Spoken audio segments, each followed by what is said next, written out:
So, Amy, we got some music coming to town also, yeah? Yeah, well, we've got a full calendar every week, but this week we've actually written about some of the events, like an October evening, which is everything you can imagine. It's suspensions, it's movies, it's fashion shows, it's art. You know, they've got fire performers, belly dancers. It's amazing what they put together. And that's at the Masonic Temple in Salt Lake. Okay. And also, when's that going to be? That's Saturday, tomorrow, October 18th. And then we've got Quintron and Miss Pussycat, which is a band I adore, so I wrote about them, I interviewed them. Quintron is a one-man band.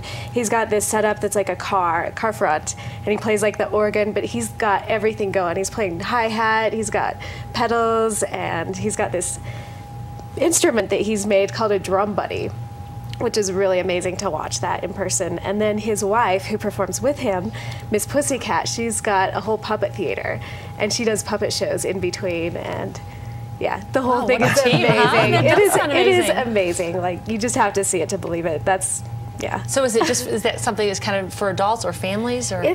I told them it was at a 21+ venue, and they were really disappointed because they do like to have kids there. You know, it is something you can do with your kids, but really appreciate it as an adult too. Yeah. You know. Yeah. Well, and we were talking earlier. We had Kevin and Kristen on earlier, and they did a little illusion and amazing, really. Yeah, and they're tonight, and I'm definitely heading out. I want to see her escape from this big glass torture she does chamber. The Houdini water deal. Yeah, the Chinese torture chamber. Whatever it's called, right? Yeah, so you don't have to go to Las Vegas anymore. You can go stay right here in Salt Lake. And I guess they've got a big jet engine trick that they do as well, where she goes, it's spinning and she goes through the jet engine and comes out the other side. Really? Wow. Yeah. So dangerous. Yeah, I mean. So we saw her in one piece here today on the morning show. Hopefully, she'll be the same way. She'll probably be in 2 pieces tonight, but that's no. So I'm really looking forward to that, actually, because it's not the sort of thing you see come through town that often. Right, right. And that was going to be tonight at Calvary Church? Yeah. Down in Salt Lake? And that's where is that in Salt Lake? Do you know? I can get you. That's right. You know what? That's exactly right. We just need to pick up a copy of In Magazine.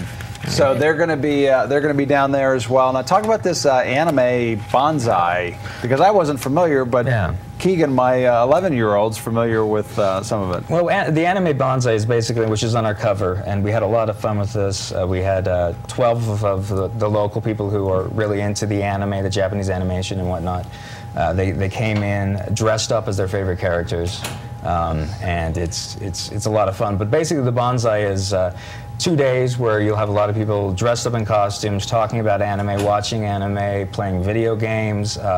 There's a lot of entertainment sort of things. They have some dating game type thing where they play, where the people involved actually are their characters and try to get a date with other. It's kind of crazy stuff there, but.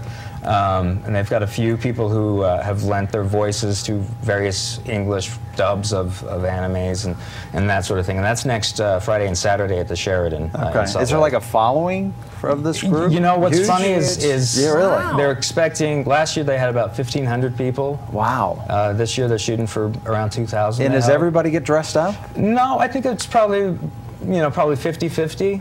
Wow. So you'll get a lot of people go just to kind of take pictures and see all these people in these wonderful costumes and that sort of thing. But you know, we had, like I said, we had these 12 of them in the studio, and it was just so much fun having them there because their costumes were so good.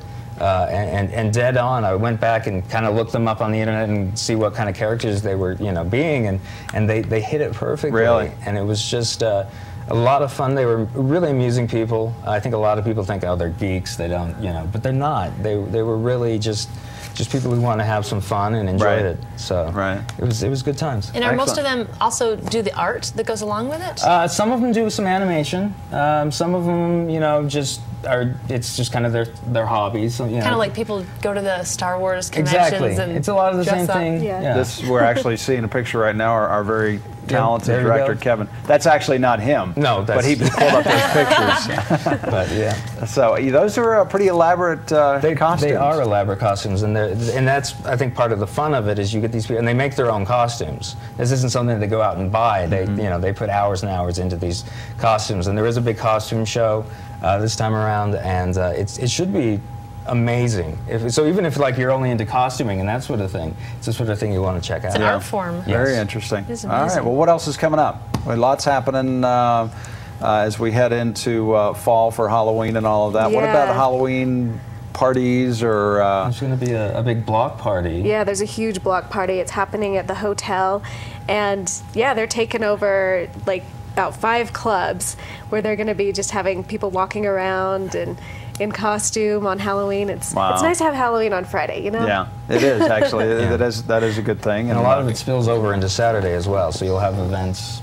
There's stuff going all over. Yes. Yeah. And any, as far as down in Salt Lake, any you know, kind of Halloween type, you know, walks or haunted houses or any of those kind of things we should know about? You know, we've been doing haunted house reviews all month. Okay, great. So we've we've got got pick up a copy of it and find out where they are. Haunted Forest. Haunted Forest this week. I believe we may have Frightmars for next week. Yeah, probably Frightmares. Yeah, so love Halloween season. You've got to take advantage of that stuff. It is. Well, everybody loves fall, and you know, of course, Halloween. Everybody getting dressed up. People seem to enjoy that too. So, where can people find In Magazine if they want to pick one up? Well, you can visit our website, inthisweek.com, and you can find from there what would be closest to you. But if you visit coffee shops or just, you know, we're on a lot of street corners and green racks, and yeah, you can find us pretty much anywhere. It's totally free. And it is packed. I mean, there's a lot of information here. You guys do your homework to let everybody know what's going on around town. And there's always, it seems to be more and more, especially down in the valley, and I think that's going to continue. There's so much excitement and energy down there, and such diversity too. Yeah, most definitely, yeah. So it's good to know there's one place you can go to get all that information. Well, we appreciate it. Thank you guys for coming on. Thank you. Ryan and Amy are on every Friday to let us know all that's happening within Magazine and all that's happening around town. So make sure you check that out and check them out next Friday. That's going to do it for Kelly and I on this Friday morning. It's going to be a beautiful weekend. Get out there and enjoy it. Remember, we'll be back here tomorrow, 7 a.m., and we'll see you back here. Have a great weekend. Bye-bye.